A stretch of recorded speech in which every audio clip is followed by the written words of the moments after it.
Hey, what's up you guys? Today's video is going to be about how to find off-market deals. I'm a realtor, if you guys didn't know. Many people keep asking me, hey, where do we find off-market deals? Is it worth it? Does it make sense? So I just decided to make this video for friends of mine who are looking for those type of deals. First question you need to ask is, do you really need them? The deal being off market doesn't always mean that it's going to be a good deal. Sometimes it can be like a same price that the market would offer. It's just going to be off market. Doesn't make sense to buy it if the price is not right. The other question I would ask is how much it costs. I cannot just tell you how many times, you guys, I've seen the properties that were off market but didn't make any sense. I actually get emails from the wholesalers sending the properties that are actually currently off market, but they cost even a little higher than average market property would cost. You really have to understand that not every off-market deal is actually a really good deal. Now let's go to the point how you find those deals. First of all, of course, you need to cold call. If you're doing a cold calling, it's just a matter of time before someone would agree to sell their house. Also, another method would be calling expirates. I'm not sure if you can do it over the MLS, over the Redfin or Zillow, but on MLS or cold calling software providers like Mojo or Vulcan 7, there's option. You just choose expired listing, keep calling them. Most of them would just probably hang up, or some of them would be interested in selling because they were not able to sell with the previous agent, and that might be one of the ways to find off-market deals. Another way is FSBO. If you don't know what it means, is for sale by owner. Now many people would get irritated when you would call them, even if they have their property on market, or doesn't matter if it's off-market property. They would just talk to you very cold.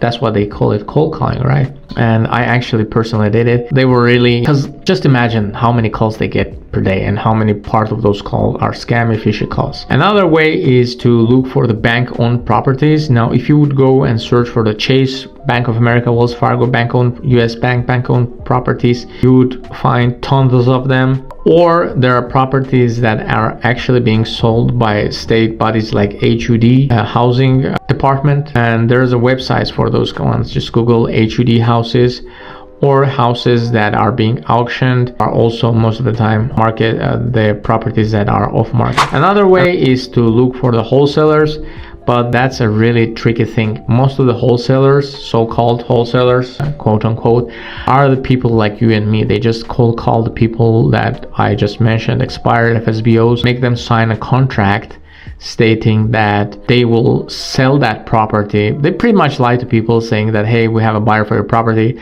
let us sell it for a certain price, agree on a certain price. Sometimes it might be a little bit below the market. They have to leave some meat on the bone for the people who are buying it, and most of the time they send it to the flippers.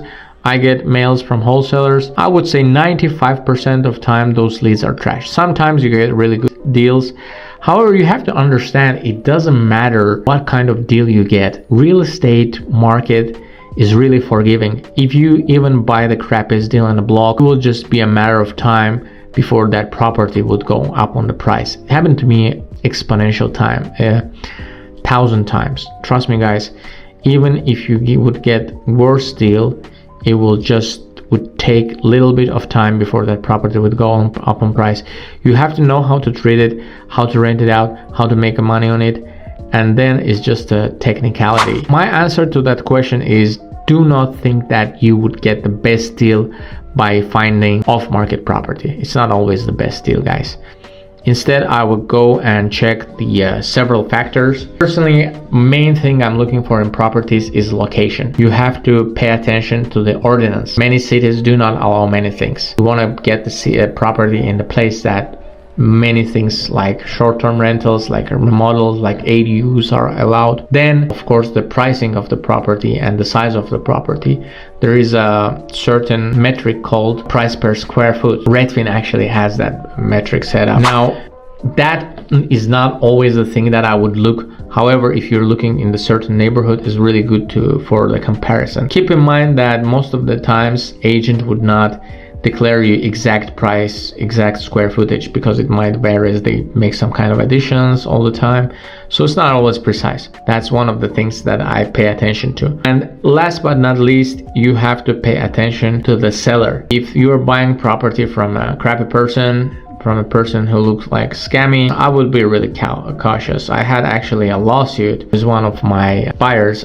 Even before I got a license, I was thinking about the selling on property, and then I found out that the price they were offering was not really a good price. We actually had a bad tenant. That was the main reason I was trying to sell that property. I specifically mentioned that I have a very bad tenant and I need her to be evicted. That's the reason I'm selling. Then when we signed a purchase agreement, they just told me that, hey, you should evict her yourself. I mean, it doesn't make any sense.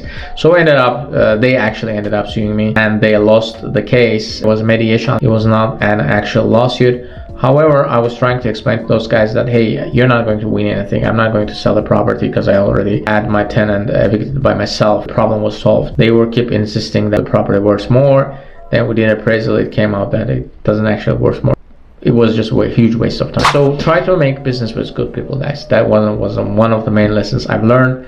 Try to find really good agent that would not try to sell you any random property. I would actually test agents. I would send them 2 crappy properties and 1 nice property and ask them which one they would advise to buy. If they would advise to buy all 3, it means you did not have to work with that agent. If they would select that one good property and that agent is honest. It is really hard to find honest agents, specifically because there is a conflict of interest.